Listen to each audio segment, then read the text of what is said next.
여러분은 호텔하면 어떤 이미지가 떠오르시나요? 화려한 샹들리에가 반짝이는 로비, 잘 차려입은 도어맨이 문을 열어주는 모습, 그리고 무엇보다 푹신한 침대가 있는 고급스러운 객실이 생각나실 겁니다. 우리는 흔히 호텔이 그 객실을 팔아서 돈을 번다고 생각합니다. 하룻밤에 30만원, 50만원, 비싸게는 수백만원씩 하는 방값을 받으니 당연히 떼돈을 벌 거라고 생각하죠. 그런데 말입니다. 정말 호텔들이 방만 팔아서 그 거대한 건물을 유지하고 직원들 월급을 줄 수 있을까요? 서울 시내 금싸라기 땅에 우뚝 솟은 저 거대한 호텔들이 과연 객실 손님이 적은 비수기에는 손가락만 빨고 있을까요? 만약 여러분이 그렇게 생각하셨다면 오늘 이야기를 듣고 깜짝 놀라실지도 모릅니다. 호텔은 단순히 잠자리를 제공하는 숙박업소가 아닙니다. 그 화려한 커튼 뒤에는 우리가 상상조차 못했던 치밀하고도 거대한 자본의 논리가 숨겨져 있습니다. 어쩌면 우리가 비싼 돈을 내고 묵는 그 객실은 호텔이라는 거대한 비즈니스 모델 안에서 아주 작은 미끼에 불과할지도 모릅니다. 도대체 호텔은 어떻게 돈을 버는 걸까요? 적자를 내면서도 계속해서 새로운 호텔을 짓는 대기업들의 진짜 속내는 무엇일까요? 오늘 그 비밀스러운 호텔의 장부, 제가 아주 적나라하게 펼쳐 보여드리겠습니다. 이 영상을 끝까지 보신다면 앞으로 호텔 로비에 들어설 때마다 세상이 다르게 보이는 경험을 하게 되실 겁니다. 자, 본격적인 분석에 앞서 아주 기본적인 질문부터 던져보겠습니다. 호텔의 매출은 어디서 나올까요? 크게 두 가지 기둥이 있습니다. 하나는 우리가 잘 아는 객실 매출이고 다른 하나는 식음료 매출입니다. 보통 비즈니스 호텔은 객실 매출 비중이 높지만 우리가 흔히 말하는 5성급 럭셔리 호텔은 의외로 식음료 매출 비중이 상당히 높습니다. 심지어 어떤 호텔들은 식음료 매출이 객실 매출을 뛰어넘기도 합니다. 왜 그럴까요? 객실은 개수가 정해져 있습니다. 방이 300개라면 아무리 장사가 잘 돼도 하루에 300개 이상 팔 수가 없습니다. 매출에 천장이 막혀 있다는 뜻이죠.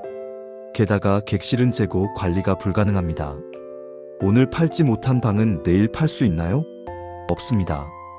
오늘 밤이 지나면 그 방의 가치는 영원히 사라집니다. 그래서 호텔 입장에서 객실 장사는 매일매일이 피말리는 시간 싸움입니다. 하지만 식음료와 연애는 다릅니다. 이것이 바로 호텔이 돈을 버는 첫 번째 비밀, 공간의 마법입니다. 호텔에 가보시면 로비는 웅장하지만 의외로 앉을 곳이 별로 없다는 거 느끼셨나요? 반면에 웨딩홀이나 연회장은 어마어마한 규모를 자랑합니다. 이게 다 철저한 계산 속에 나온 설계입니다. 주말에 열리는 호텔 결혼식을 한번 생각해보세요. 하객이 300명, 500명씩 옵니다. 요즘 서울 시내 웬만한 특급 호텔 식대가 인당 10만원은 우습게 넘어가고 꽃장식 비용만 수천만원에 달합니다. 결혼식 한 번에 매출이 1억 원을 훌쩍 넘기는 경우가 다반사죠. 그런데 이 결혼식을 하루에 한 번만 하나요? 점심, 저녁, 심지어 하루에 3번, 4번까지 돌립니다. 객실은 하루에 한 번 손님을 받으면 끝이지만 웨딩홀은 같은 공간을 하루에도 몇 번씩 회전시키며 매출을 폭발적으로 찍어냅니다. 이걸 회전율의 경제라고 합니다. 호텔 입장에서 웨딩 손님은 정말 고마운 존재입니다. 수백 명이 한꺼번에 와서 정해진 시간에 밥을 먹고 정해진 시간에 나갑니다. 식자재 관리도 효율적이고 인력 관리도 예측 가능합니다. 게다가 결혼식만 있나요? 기업들의 신제품 발표회, 국제 콘퍼런스, 연말 송년회까지 이런 행사들은 단순히 밥만 먹고 끝나는 게 아닙니다. 행사에 참여한 사람들이 호텔 객실을 이용하게 되고 호텔 내 카페나 바를 이용하게 되는 낙수 효과까지 만들어냅니다. 결국 호텔 입장에서 객실은 사람들을 불러 모으는 그릇일 뿐이고 그 그릇 안에 담기는 진짜 알맹이는 바로 이런 대형 연회와 행사들인 겁니다. 그래서 호텔 총지배인들이 가장 신경 쓰는 지표 중 하나가 단순히 객실 점유율이 아니라 연회장 가동률인 경우가 많습니다.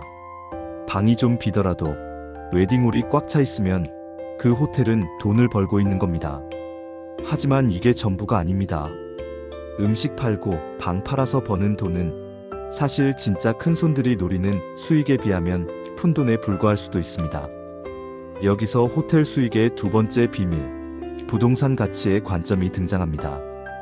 호텔 사업의 본질을 꿰뚫어 보려면 호텔을 운영하는 회사가 아니라 호텔을 소유한 회사가 누구인지를 봐야 합니다. 전 세계적인 호텔 체인, 예를 들어 메리어트나 힐튼 같은 곳을 볼까요? 이들은 사실 호텔 건물을 직접 소유하지 않는 경우가 많습니다. 그냥 브랜드와 운영 노하우만 빌려주고 로열티를 받죠. 그렇다면 그 거대한 건물과 땅은 누구의 것일까요? 대부분 자산운용사, 리츠아리아이티에스 혹은 대기업의 부동산 계열사들이 주인입니다.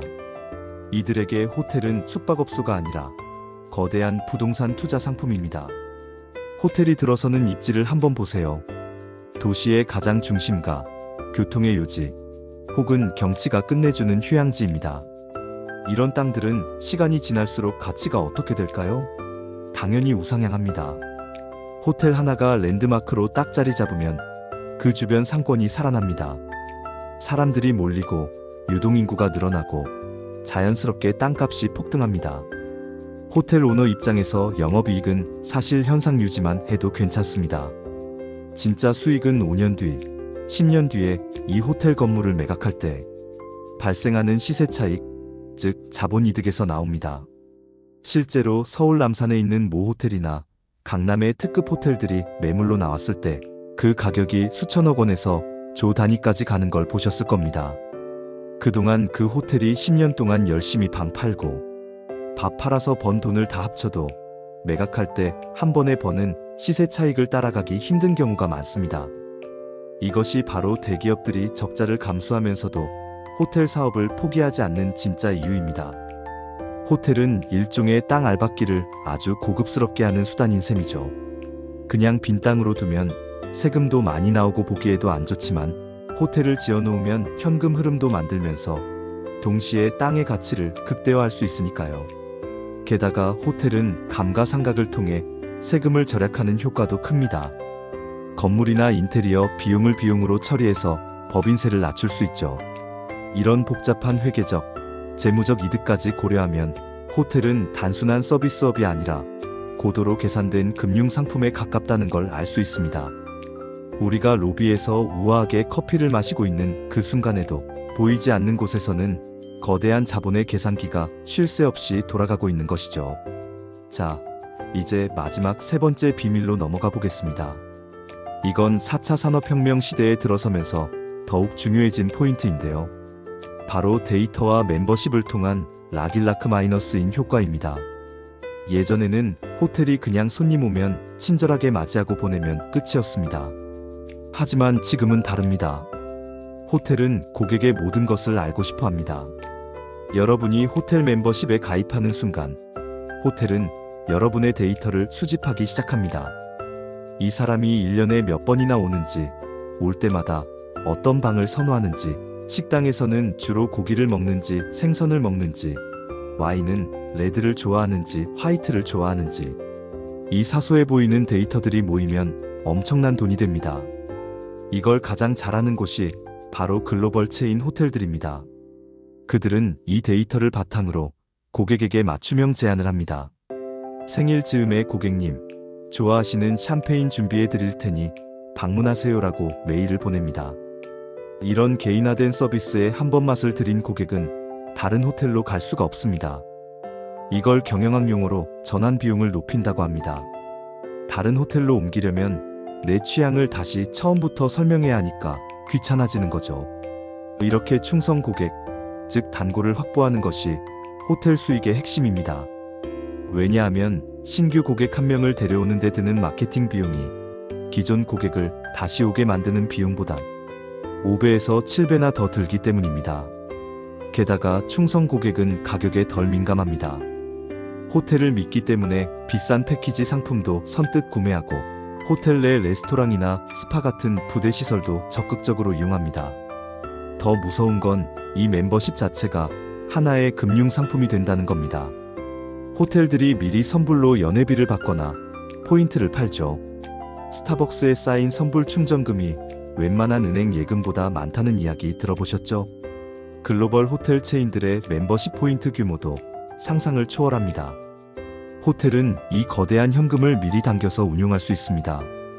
이자는 한 푼도 주지 않으면서 말이죠. 결국 호텔은 고객의 데이터를 볼모로 잡고 고객의 지갑을 열게 만들고 심지어 고객의 돈을 미리 받아서 굴리는 거대한 핀테크 기업으로 진화하고 있는 겁니다. 최근에 호텔들이 자체 앱을 강화하고 공홈 공식 홈페이지 예약을 유도하는 것도 다 이런 이유입니다. 야놀자나 아고다 같은 플랫폼에 수수료를 주기 싫은 것도 있지만 더 중요한 건 고객의 데이터를 플랫폼에 뺏기지 않고 자신들이 직접 소유하기 위해서입니다. 데이터가 곧 돈인 세상에서 호텔은 가장 질 좋은 오프라인 소비 데이터를 생산하는 공장인 셈입니다. 자, 지금까지 호텔이 돈을 버는 3가지 비밀스러운 구조에 대해 알아봤습니다. 첫째, 객실이 아닌 웨딩과 연회라는 공간의 회전율로 현금을 만든다. 둘째, 호텔 운영 수익보다 호텔 부지의 부동산 가치 상승을 노린다. 셋째, 멤버십과 데이터를 통해 고객을 가두고 금융 이익까지 챙긴다. 어떠신가요? 이제 화려한 호텔 건물이 조금 다르게 보이시나요? 호텔은 백조와 같습니다. 물 위에서는 세상에서 가장 우아하고 평화로워 보이지만 물 밑에서는 살아남기 위해 그리고 수익을 내기 위해 그 누구보다 치열하게 물장구를 치고 있습니다. 우리는 소비자로서 이 구조를 이해할 필요가 있습니다. 호텔이 우리를 단순한 호갱으로 보고 지갑을 털어가게 놔둘 순 없잖아요. 이 구조를 역이용하면 우리도 현명한 소비자가 될 수 있습니다. 예를 들어 호텔이 식음료 매출을 올리기 위해 안간힘을 쓰는 비수기 평일 점심을 공략한다든지 부동산 가치를 높이기 위해 새로 오픈해서 프로모션을 쏟아붓는 신규 호텔을 찾아간다든지 아니면 멤버십의 혜택을 철저하게 분석해서 낸 돈보다 더 많은 혜택을 뽑아먹는 방법들이 있겠죠. 경제를 안다는 건 이런 겁니다. 세상이 돌아가는 이면의 원리를 깨닫고 그 안에서 나의 위치를 찾는 것. 단순히 돈을 아끼는 것을 넘어서 자본의 흐름을 읽는 눈을 뜨는 것입니다. 오늘의 이야기가 여러분의 경제적 통찰력을 넓히는데 조금이나마 도움이 되었기를 바랍니다. 다음번 호텔 방문 때는 로비에 앉아 커피 한 잔을 마시면서 주변을 한번 둘러보세요. 저 웨딩홀에서 얼마나 많은 현금이 돌고 있는지, 이 땅값이 얼마나 올랐을지, 그리고 내 데이터가 어떻게 수집되고 있는지 상상해보는 것도 꽤 재미있는 경험이 될 겁니다. 오늘 영상이 유익하셨다면 구독과 좋아요 부탁드립니다. 여러분의 작은 관심이 더 깊이 있는 콘텐츠를 만드는데 큰 힘이 됩니다. 저는 다음 시간에 더 흥미롭고 날카로운 주제로 다시 찾아오겠습니다. 감사합니다.